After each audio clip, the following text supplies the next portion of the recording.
Halo Sobat Srot sebangsa dan setanah air, terima kasih karena kalian telah mampir di channel kami Komentator Palsu. Channel yang suka cerot meski gak pernah weak. Yang kali ini akan merangkum sebuah film berjudul Unstoppable. Pemeran utama dalam film ini adalah Ma Dong-suk, sosok yang mungkin sudah tidak asing lagi bagi kalian. Meskipun gak ganteng-ganteng amat, tapi dengan perawakan besar dan ampeg memberikan kesan maco bagi setiap orang yang melihatnya. Lalu seperti apakah alur ceritanya? Kita akan langsung saja tonton, tapi jangan lupa untuk subscribe dulu channel ini biar channel ini terus berkembang dan hidup Mimin jadi lebih baik tentunya ya. Mainkan cerot.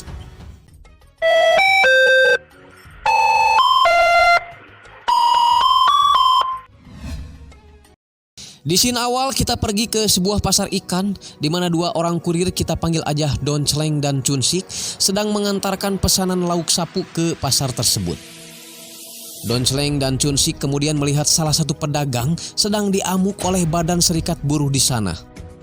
Badan Serikat Buruh ini adalah lembaga yang mengatur semua kegiatan di pasar ikan, tapi selalu telat dalam memberi upah ke pegawainya. Lurus tunjung ya. Don Chleng kemudian ditawari investasi oleh seorang pengusaha lauk sapu untuk berbisnis kepiting raja. Meskipun gak terlalu meyakinkan dari bangetnya, Don Chleng pun akhirnya menyerahkan semua uangnya untuk berbisnis kepiting raja itu. Don Chleng memiliki istri bernama Jisoo yang bekerja di tempat panti jompo. Di dalam mobil, Don Chleng bincang-bincang dengan istrinya tentang bisnis kepiting raja. Dan nampaknya istrinya tidak setuju dengan bisnis kepiting raja itu karena menurutnya orang-orang sedang doyan makan tutut dan keong emas dibandingkan makan kepiting. Scene berpindah ke seorang bapak-bapak yang memiliki utang pada seorang pengusaha anjukan dan perdagangan manusia bernama Gitai. Karena gak bisa bayar utang, bapak-bapak ini disiksa dan akan dimatikan supaya dapat asuransi kematian. Tapi pas anak dari si bapak ini pulang, si Gitai lebih memilih membawa kabur anaknya untuk mengganti utang bapaknya. Edan anjing lebih sadis batang Bang Emok juga belum terima euy. Di tengah perjalanan, mobil rombongan si Gitai ini gak sengaja menubruk mobilnya si Don Chleng. Don Chleng pun keluar dan meminta keterangan pada supir si Gitai ini. Tapi supir si Gitai ini malah langsung memberi Don Chleng uang. Karena merasa direndahkan, Jisoo pun keluar dan memaki si supir. Sang bos yang melihat istri si Don Chleng lumayan cantik langsung terpesona dan keluar capar dengan memukuli supirnya sendiri dan meminta maaf atas kejadian barusan. Urusan pun selesai.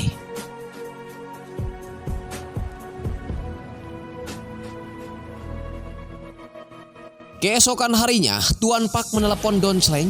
Dia mengabarkan bahwa kapal besar yang membawa kepiting rajanya telah dihadang kepolisian Cina dan belum bisa mendarat tepat waktu di Korea. Kabar itu membuat Don Chleng khawatir karena dia sudah tidak mempunyai uang lagi akibat diinvestasikan ke bisnis kepiting raja tersebut. Meskipun lagi kere, Don Chleng tetap gak lupa dengan hari ulang tahun istrinya.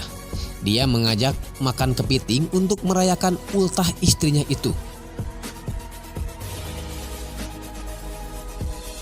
Tapi situasinya berubah ketika Don Chleng memberitahu nominal investasi kepitingnya pada istrinya itu. Istrinya marah karena menurutnya uang itu terlalu besar buat mereka yang sedang dalam kesusahan.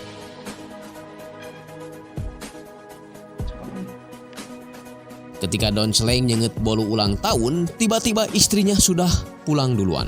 Anjing watir si Don Chleng asli. Jisoo yang gak sadar telah diikuti akhirnya jadi korban penculikan.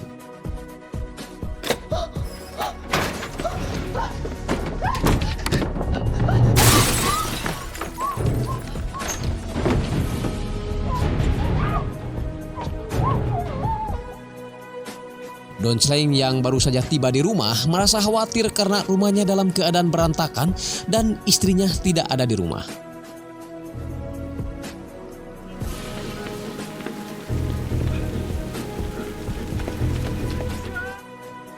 Don Celeng pun melaporkan kejadian itu pada polisi lewat rekaman CCTV tetangganya. Karena lagi hujan badak dan parem setrum, kepolisian pun susah mengidentifikasi para pelaku. Don Celeng pun dapat telepon dari seseorang yang mengaku telah menculik istrinya itu. Yang ternyata si penculik itu adalah Gitae. Gitae menyuruh Don Celeng untuk datang ke warung belut dan bertemu di sana. Sesampainya di warung belut, Don Celeng hanya ditemani oleh sebuah kantong besar yang isinya duit semua.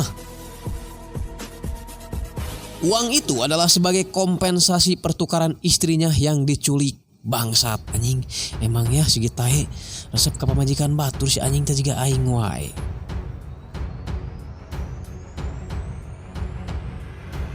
Don Celeng pun membawa uang itu ke kepolisian untuk dijadikan barang bukti.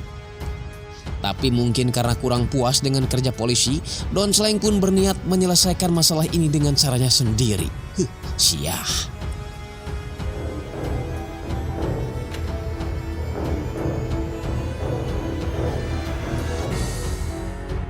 Langkah pertama adalah dia menemui serikat buruh untuk menagih upahnya yang sampai saat ini belum dibayar. Ketua serikat buruh itu awalnya menolak dan lebih memilih untuk gelut. Goblok. Padahal lain mentaya cuma nagih ya mah. Tapi dari sini kita akan mengetahui betapa hebatnya si Don Celeng. Layaknya mengganggu singa yang lagi heuai, satu persatu anak buah Tuan Pak ini roboh dan ngagaloler.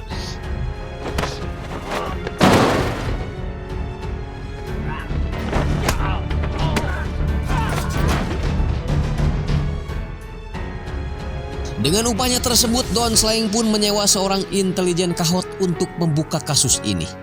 Pertama-tama, sang intel pun memeriksa sebuah rekaman CCTV di warung belut dan menemukan seseorang yang membawa tas uang. Sang intel pun men-save plat nomor mobil yang dipakai orang itu. Kemudian sang intel pergi ke showroom mobil dan menemukan alamat orang yang membeli mobil tersebut.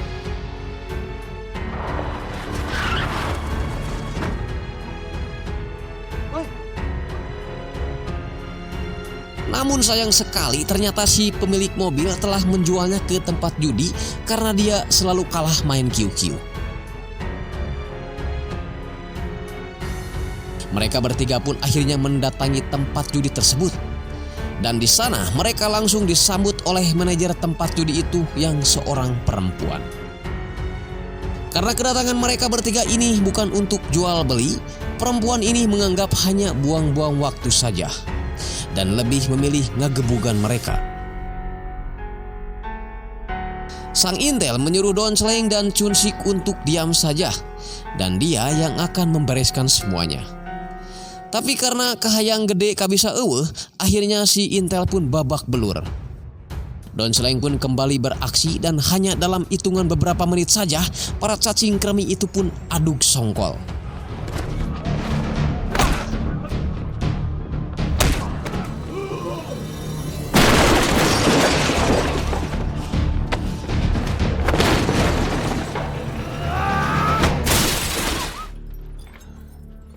Melihat hal itu, si perempuan akhirnya mau terbuka dan memberikan sebuah kartu nama dari si pembeli mobil yang dicari-cari itu. Tapi kartu nama itu sudah usang dan terakhir digunakan 2 tahun yang lalu. Si intel pun membuka kasus lama yang mirip dengan kasus si Don Celeng saat ini, di mana seorang pria menjual istrinya ke orang lain dengan alasan ekonomi. Mereka pun menemui pria itu dan mengorek keterangan darinya. Si pria menggambarkan sosok pembeli istrinya itu sebagai sosok yang kejam, memiliki perusahaan PT Unjak Anjuk dan punya bisnis jual beli laut, perempuan maksudnya. Si pria itu pun memberikan buku hasil investigasinya selama ini. Di dalam buku itu terdapat potongan koran tentang penjualan perempuan. Don Celeng pun menemukan sebuah foto yang dirasa gak asing buat dirinya. Tak hanya itu, dia pun menemukan sebuah kartu identitas yang mana kartu itu sama dengan kartu yang diberikan manajer tempat judi tadi. Tanpa banyak ngahulang, Don Celeng pun lekas pergi ke alamat perusahaan yang dia temukan di kartu tadi. Sesampainya di kantor, Don Celeng menanyakan keberadaan istrinya pada anak buah si Gitae itu sambil ngedorong meja.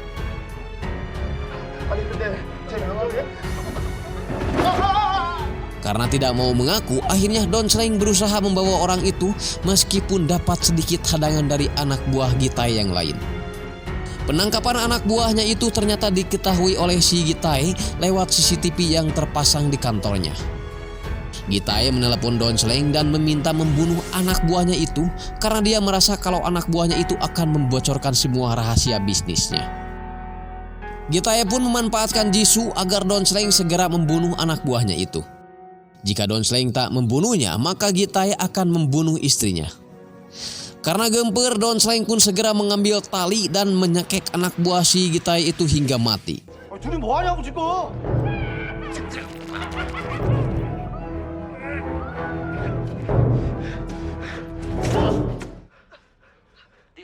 Kemudian si anjing Gitae ini menyuruh Don Celeng untuk mengembalikan uangnya, kemudian ditukar kembali dengan istrinya. Tapi tunggu dulu Sobat Cerot ya, ternyata si Aang anak buah si Gitae ini tidak mati karena si Don Celeng hanya menekan aliran darah si Aang agar si Aang pingsan. Dia pun menyuruh Chun Sik menggores kepala si Aang agar peredaran darahnya kembali lancar dan gak ketinggalan juga satu tamparan manja.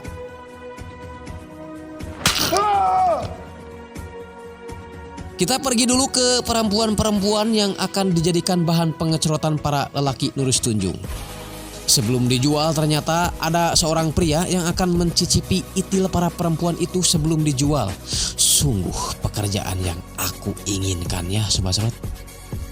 Kita kembali ke si Don Celeng CS yang kali ini berusaha mengambil uang ke kantor polisi dengan berpura-pura sebagai penyidik dari kejaksaan. Garelo aja gitu film deh. Setelah nyaris tanpa hambatan, mereka pun akhirnya ketahuan juga karena kata detektifnya kasus Jisoo itu belum dilaporkan ke kejaksaan. Untuk mengalihkan perhatian, Don Celeng pun membakar mobil polisi dengan sebuah bensin.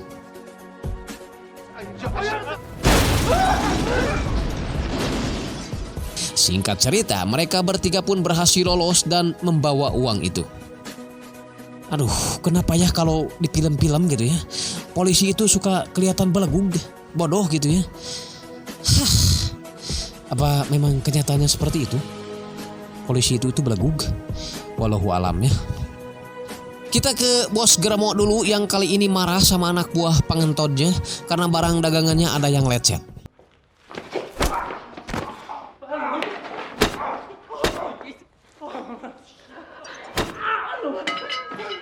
Di saat itu pula Don Celeng menelepon bahwa dia sudah mendapatkan uang untuk penukaran istrinya Jisoo. Si Bos Germo itu kemudian memberikan alamat di mana mereka bisa bertemu sekaligus menyuruh anak buahnya untuk memindahkan perempuan-perempuan pengecerotnya ke tempat yang paling aman. Jisoo dan Soyun berusaha untuk kabur dari tempat karantina itu dengan mencongkel jendela gedung. Jisoo berhasil lolos, namun Soyun keburu kepanggih basuh.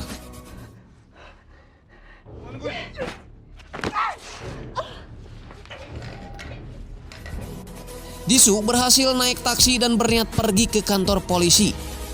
Di tengah perjalanan, Jisoo terjebak macet yang memaksa dia harus jalan kaki. Pas mau masuk kantor polisi, tiba-tiba si Gitae sudah ada di sana dan kembali menangkapnya. Aduh, anjir. Padahal geus deket geus katempo eta kantor polisi. Jadi jengkel aing. Di tempat lain, Don Celeng CS sudah sampai di tempat yang sudah Don Celeng sepakati dengan si Gitae. Don Celeng langsung masuk dan menghajar satu persatu anak buah si Gitae.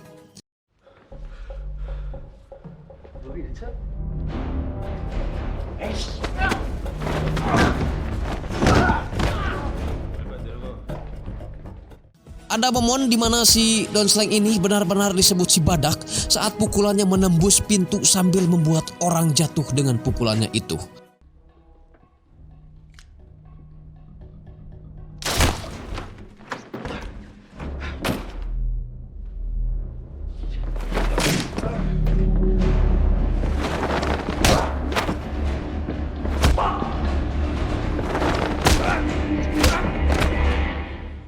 Sementara Chun Sik dan sang intelijen menyelamatkan perempuan-perempuan pengecerot yang akan diungsikan. Balik lagi ke si Don Slang alias si badak yang terus merangsek masuk meski dihadang oleh puluhan bahkan ratusan anak buah si Gitai.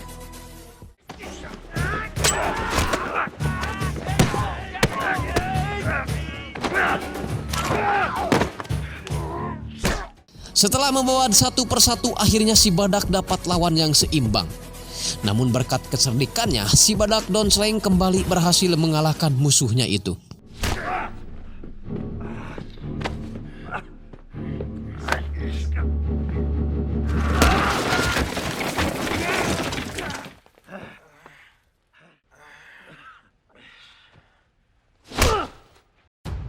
Melihat jendela yang terbuka, Don Slang pun berkeyakinan bahwa istrinya telah melarikan diri. Bersamaan dengan itu, aparat kepolisian pun datang ke TKP dan berterima kasih karena berkat mereka bertiga kasus ini bisa terungkap. Balik lagi ke si Don Slang yang dalam perjalanan kebetulan berpapasan dengan si Gitai, bos Germo, sehingga mereka saling adu sprint.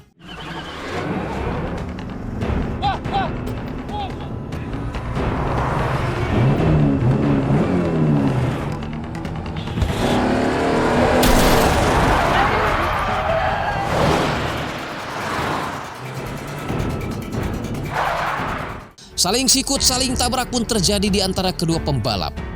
Don Slang mengurangi keberingasannya dalam menyetir setelah dia melihat istrinya ada di mobil lawannya itu.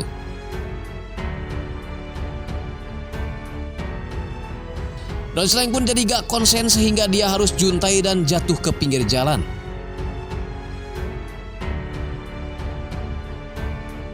Seakan belum puas, Gitai pun turun sambil membawa sebuah pacul untuk membunuh Don Slang.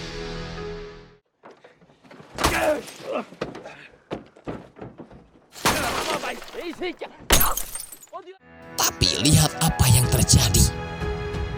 Gitai tiba-tiba diseret masuk lewat sunroof mobil dan mendapat hantaman beberapa kali di dalam mobil.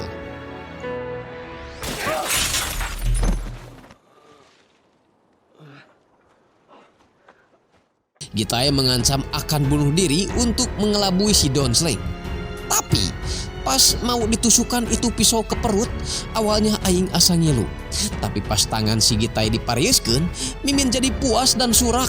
Gak ada lagi tuh yang namanya kasihan. Nu aya mah hayang maehan anjing ih.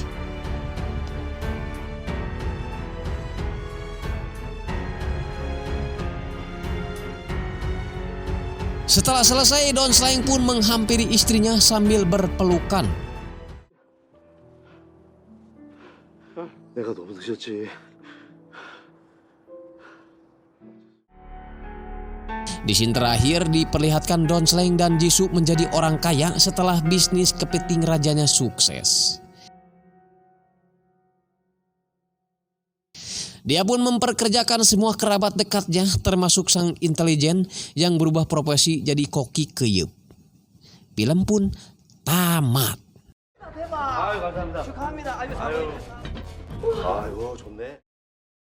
Dari keseluruhan film ini lumayan ramai juga ya, tapi sayangnya adegan gelutnya kurang banyak ya. Saya pun terpaksa menelepon sang sutradara agar si badak Madongsuk terus berkelahi. Mimin pengen lihat dia babak belur gitu ya, karena jarang soalnya dia mah selalu menang. Bosan juga lah, bosan aing menang wae eta si Madongsuk. Oke, pamit ya, saya Andreas Bawok, sampai jumpa di film-film berikutnya. Wassalamualaikum warahmatullahi wabarakatuh. Salam cerot.